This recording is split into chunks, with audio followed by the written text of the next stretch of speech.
Hello and welcome to IST, the program where we interview leading personalities from around the world about their work and their areas of expertise. I'm Siddharth Varadarajan, and my guest today is the former Undersecretary of State for Political Affairs in the George W. Bush administration, Nicholas Burns, currently professor at the Kennedy School at Harvard. A very warm welcome to you for our program today. Thank you very much. Delighted to be with you. We are barely a few weeks away from President Obama's visit to India. He will be the first American president to come as a chief guest for our Republic Day celebrations.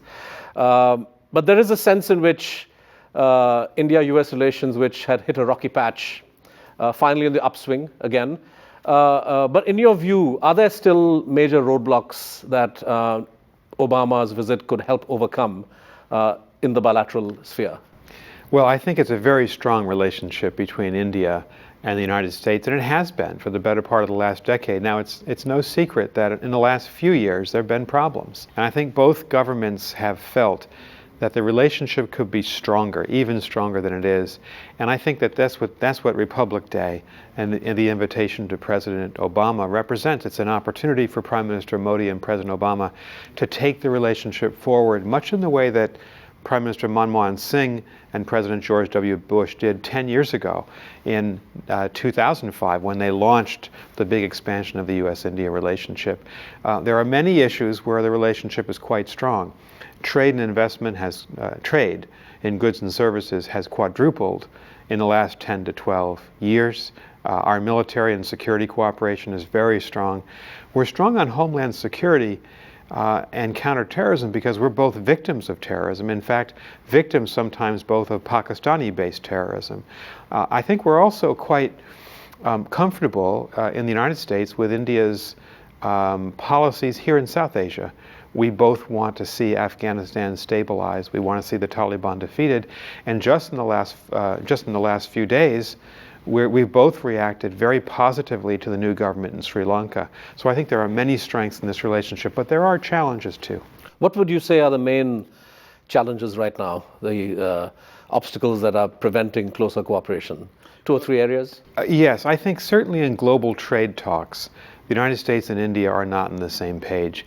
President Obama is putting forward 2 major trade compacts, one with Asia, the Trans-Pacific Partnership, one with Europe, the Transatlantic Trade and Investment Treaty. India, of course, is not part of either of them. But that's not because we don't want to be part. No, it's because I think the United States government appreciates that India has taken positions that are highly protectionist on global trade. So I think that's an issue that the 2 governments need to work with more determination on. The second is climate change, where suddenly the United States and China have become partners in trying to move the international community towards a global compact in Paris, and India is kind of left out, again because of differences in philosophy and differences in policy. So those 2 areas, and I think 2 more that I would cite on 2 issues. President Putin's invasion and annexation of Crimea and his destabilization of Russia. This is a true crisis in Europe. The United States has its strongest military alliance in Europe, the NATO alliance, and India's attitude of forbearance towards Russia, its understanding of Russia's position has gone down very badly in the United States. And I think on Iran, on the nuclear issue, while India does not wish Iran to see it be a nuclear weapons power, India has not done much to try to push the Iranians towards a deal, and I think the U.S. had hoped that India might be more active in that. No, but now that the U.S. and Iran are talking, this is something I think the Indian side would have counseled America to do for years. Now that you're talking, is this still an issue that India refused over the years to abide by unilateral American sanctions? I mean, I think India abided to the letter of all UN sanctions, but where successive governments have tended to draw the line is when it comes to unilateral measures that the US was seeking to impose. But in any case, isn't that all water under the bridge? I mean, you're finally talking to Iran. By all accounts, there is a workable solution on the table, which we very well may get to. I don't think it's water under the bridge because there's a June 30, 2015 deadline for the international talks that the Chinese, Russians, Americans, and Europeans have sponsored with the Iranians. And the key moment is coming up in the next few months where Iran needs to agree that it will not become a nuclear weapons power and needs to agree to very intrusive international inspections to make sure that that does not happen. And I'm just saying, I think that while India does not wish to see Iran become a nuclear weapons power, it's not clear to me, at least, that the Indian government is using its influence with Iran, even behind the scenes, to convince the Iranians to sign on to this deal. And a more assertive Indian attitude, I think, would be welcomed by the international community. But here the view has been that the government bent over backwards to accommodate American concerns by cutting off certain promising energy developments or energy deals that were possible with Iran. But let's move away from Iran for a second. You flagged other issues which we will come to hopefully as the interview progresses. But one area that you did not mention as an obstacle is an area that should be quite close to your heart. As Under Secretary of State for Political Affairs in the George W. Bush administration, you were one of the key players on the American side in the negotiation of the India-US nuclear deal. It's been, about 6 years now since the NSG waiver came about. We hear disappointment from American nuclear industry circles, from American officials, that things haven't progressed further. Do you share that sense of disappointment? I do. I share the disappointment that the United States really moved heaven and earth. We removed American sanctions on India. We opened up the door to the supply of nuclear fuel and nuclear power reactors to India by United States companies. We then worked very hard to convince 45 countries around the world in the Nuclear Suppliers Group to also end restrictions on India. We did all that because we believe that India was a responsible country. And then to see the nuclear liability law passed 5 years ago, it froze the implementation of the agreement. So the Civil Nuclear Agreement has never been implemented. And I hope very much that the Indian government will find a way, whether it's through repeal of the nuclear liability law or a revision of it or some other way to work around the law or to provide some guarantees so that international companies can invest. I hope that could happen before President Obama's visit or during his visit, because this was a major agreement. It was the breakthrough agreement between the U.S. and India, and it would be a shame to see this agreement never implemented. It wouldn't be easy for an Indian government, even the current one, which has a clear majority in Parliament, the Modi government, to set aside popular concerns of ordinary citizens about what would happen in the event of an accident and the whole issue of liability. You have the experience of Bhopal and the inadequate compensation that flowed from that terrible tragedy where thousands of people died. With that background, how realistic is it for you to expect the Indian government to undo an act of Parliament that the current ruling dispensation, the BJP, current ruling party, was instrumental in drafting? Well, I certainly understand public opinion and the weight of public opinion and the tragedy of Bhopal, so that's understandable. But I put it this way in terms of international politics. This was an agreement between two governments, the Indian and American governments. The United States government kept its commitments, and the Indian government did not keep its commitments to implement the deal. And so I hope that there's some way around this. I'm not involved in it. Well, I'm a private citizen, but I hope that the two governments can work it out. The government of India claims it committed to sign the Convention on Supplementary Compensation for civil nuclear damage, which it has done. And it has a law which it says is in consonance with that convention. Now, U.S. companies disagree with that. I guess the U.S. administration disagrees with that. But I don't see how this matter can be resolved. Well, it's not just the fact that the United States doesn't believe the issue is resolved. You're not seeing investment by foreign companies across the board in building nuclear power plants in India because there isn't sufficient guarantee of that investment. And so the Indian laws don't meet international legal standards that promote investment in other countries in civil nuclear power. So I think in this case, you really need to convince the private sector around the world, not just the governments. Well, I believe at least as far as the Russians are concerned, a workable solution has been found, and work at Kudankulam for the existing 2 reactors plus reactors 3 and 4 will probably get underway. This is what the DAE, the Department of Atomic Energy, says. But we'll again come back to this is a never-ending question, quite frankly. It is. I spent 3 years negotiating this with my Indian counterparts. And I spent years as a journalist, getting my hands dirty with this topic. In fact, that's when we met each other, I think. Another obstacle in the nuclear deal, though, of course, is, and I think this would apply particularly to American companies, is the absence of an India-Japan civil nuclear agreement. Is that something that bothers you as a former American official who worked closely on the deal? Westinghouse and GE can't supply equipment to India which is Japanese origin until the Japanese are on board, which they aren't. Well, I think this is a very complex issue, and I know the Indian government worked very hard between 2005 and 2008, the Manmohan Singh government, to try to arrive at a more satisfactory position for India that would allow India to cooperate. And I think the civil nuclear agreement was the key linchpin agreement that made it possible for India to reemerge from its isolation, to throw off the sanctions. And in that respect, I think it's in the interest of India to move forward and find a way to move forward that would reassure investors and reassure governments.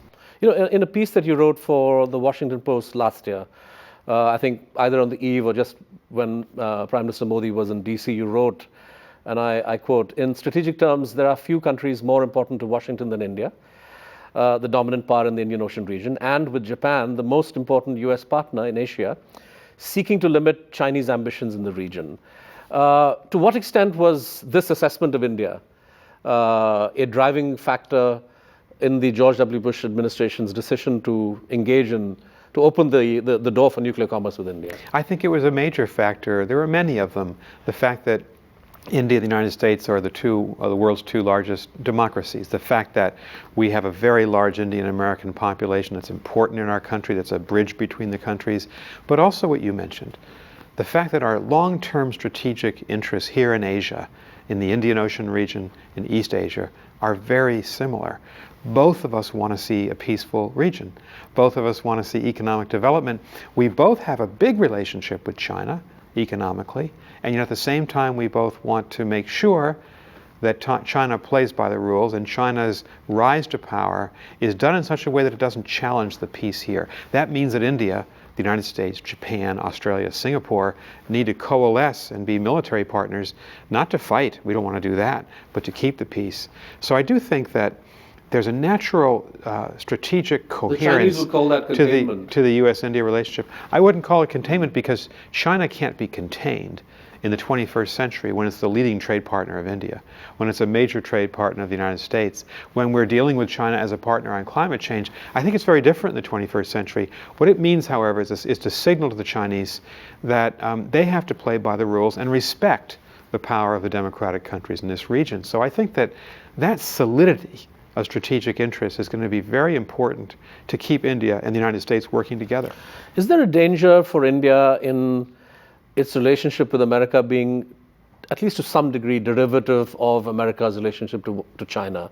In other words, if the US approach to India is going to be a function of what's happening on the US-China front, there's always the possibility that as US and China reach agreement in certain areas or as they grow their relationship, the US-India relationship may suffer as a result.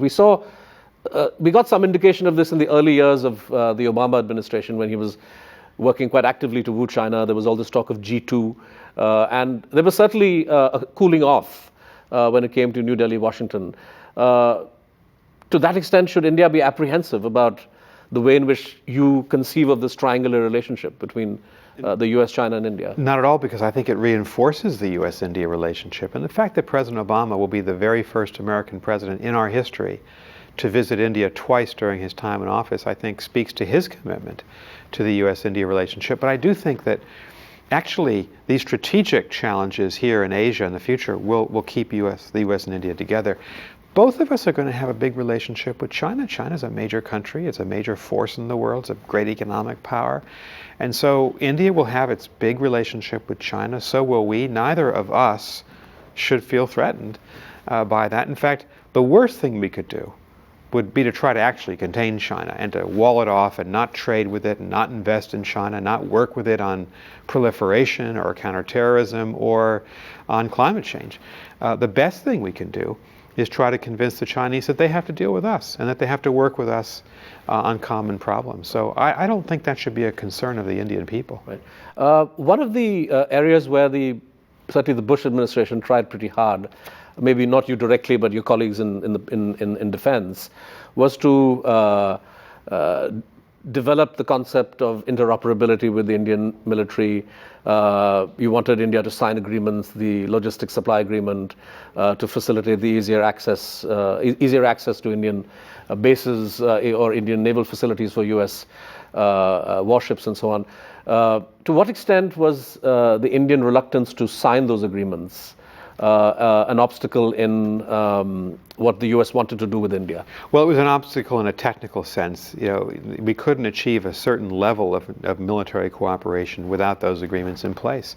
But I think the reality is that the United States and India are close military partners, and we are with many other countries in the region.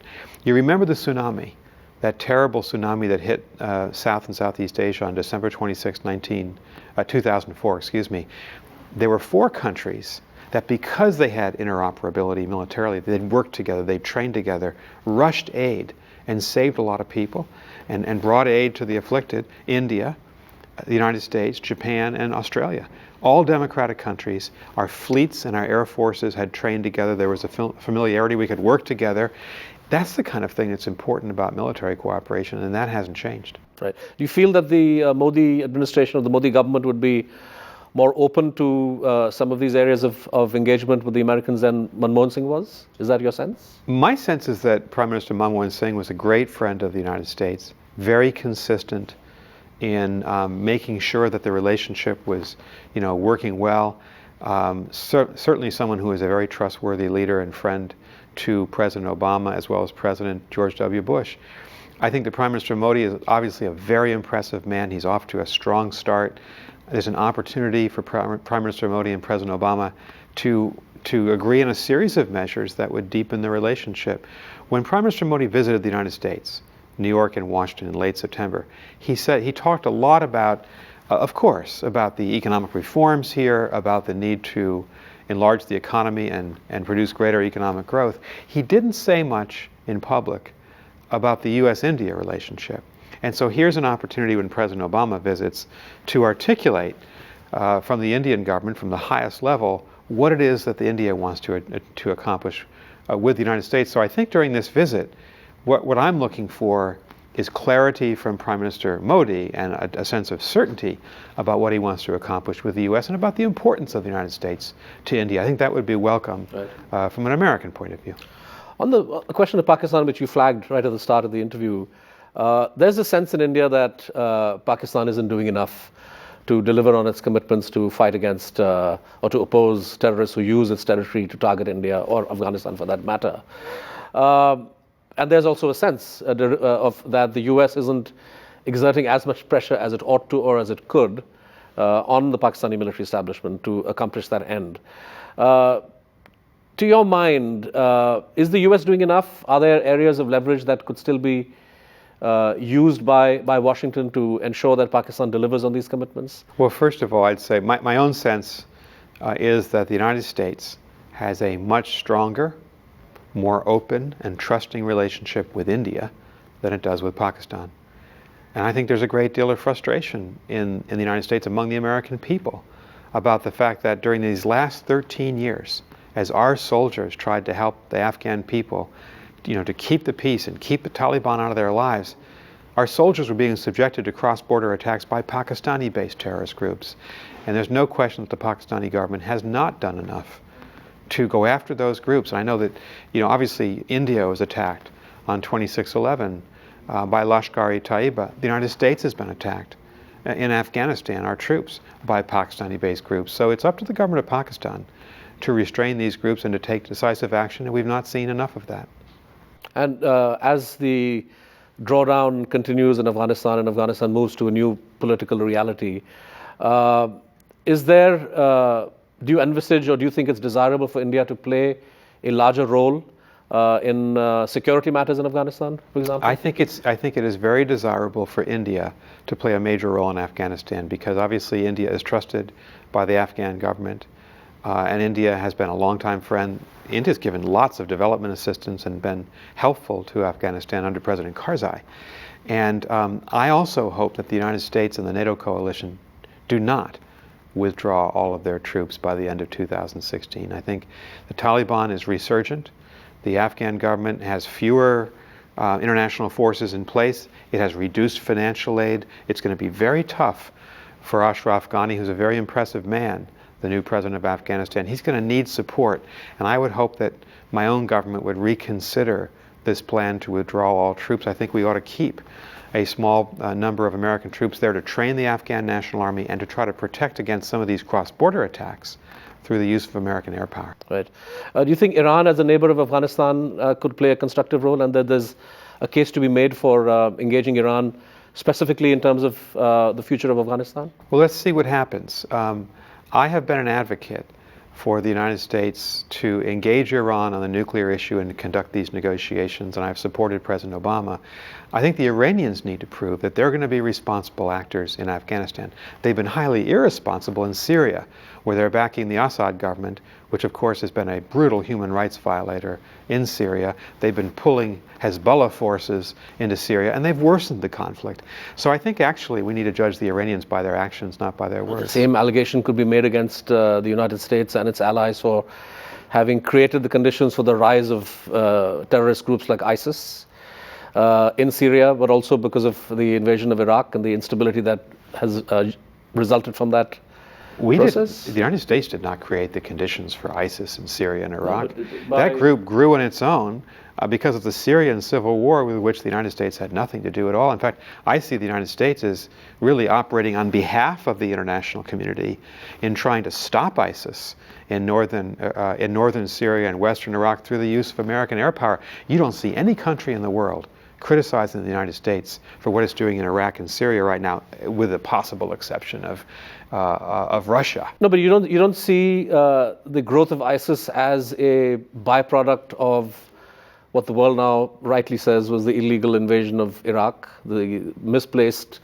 zeal of regime change and all of this stuff that the US couldn't accomplish? I think that logic that's a stretch. Okay. I don't agree with the logic.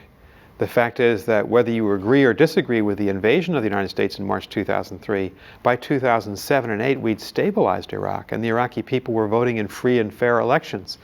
So I don't blame the United States for the fact that ISIS, this despicable terrorist group, has grown so much in power. I think the weakness of the Iraqi army, and certainly the civil war in Syria primarily, were the factors that led to the growth of ISIS. But the pursuit of regime change in Syria, you think, is a goal that the U.S. should embrace fully and wholeheartedly? Well, put it this way. Are you confident that what will result will be something better than what has resulted, say, in Libya? Put it this way, I'll answer both questions. I don't think that anyone who believes in democracy and human rights can be comfortable with what President Assad is doing in killing innocent civilians. He's firing barrel bombs, these massive bombs into civilian neighborhoods. There are 200,000 people dead, and there are 11 million homeless in a population of 22 million. He has caused that. And so, of course, the United States government has said that this is a reprehensible figure and he should leave power. That's the only simple, civilized, I think, attitude to have. But your second question's a really good one, and it's a tough one. No, I don't think we can be sure that if President Assad leaves, suddenly there's going to be peace in Syria. On the contrary, because the Syrian civil war has deepened so much, there are hundreds of rebel groups, some of them quite virtuous, moderate, and constructive, others quite brutal. ISIS, Jabhat al-Nusra. And so I think the problem with Syria is that if the Syrian government collapses, you're likely to see an intensification of the civil war. So what should happen? The United Nations needs to get greater humanitarian aid into the refugees to help them, and to help them survive this brutal civil war first. And all countries, India, the United States, need to contribute more to that effort. Second, I think the United Nations should think very hard about a no-fly zone and creating humanitarian exclusion zones, that'll be by military force, to protect the refugees and the civilians. And third, I very much agree there has to be a political process. Russia, Iran need to be part of that to try to to try to bring about a series of ceasefires to end the war, but that's going to be extremely difficult, but we have to walk down that road as well. Right. As a scholar, and this is my last question to you, as somebody who wears a scholarly hat now, and you reflect back on the years that you were in government. Now, you were in a section of the State Department. I mean, you were Under Secretary of State for Political Affairs. You were a part of an administration that did a whole bunch of things that current day assessments are fairly negative about. History perhaps maybe even harsher. The opening to India, the civil nuclear agreement with India. I think those are positive, but I mean... The Iran negotiations that we supported. The invasion of Iraq, the torture stuff, all the stuff that's coming out. Do you feel that that one is being overly harsh and critical about what happened in those years, and that history will be kinder, or do you think this is something that harder and tougher questions should have been asked about at the time? Well, I feel this way, and thank you for the question. I feel this way. I think what we have in common, Indians and Americans, is that we live in democracies, and so it's up to us, citizens, to be very honest about our past, to admit our mistakes when we make them, and to make the necessary corrections so that they're never made again. So on the issue of torture, of course the United States should not torture. And I was proud when President Obama said publicly, just a couple of weeks ago, that that would never happen again under his watch. And I felt proud that as an American we could admit a mistake. We could admit it in front of the whole world and say that we would do better and rectify those mistakes. And I think that's, if I can say this, the greatness of democracies like India, Japan, the United States. We're open societies. We freely debate these issues. We don't sweep them under the rug. So I'm a proud American. I know that my government has sometimes done things that have turned out to be mistaken. But I also know that we have the self-confidence and honesty to try to overcome those mistakes, and I'm quite sure that the United States is playing a very beneficial role in the world today, and that the majority of our actions, I think the great majority of our actions, are very positive and are leading to a better world. So I'm proud of my country in that respect. Professor Burns, thanks for your candor and thanks for answering all our questions. Thank you very much. So we'll meet again next week for another episode of IST, where we will have another guest to interview, another conversation. Thank you very much for watching IST.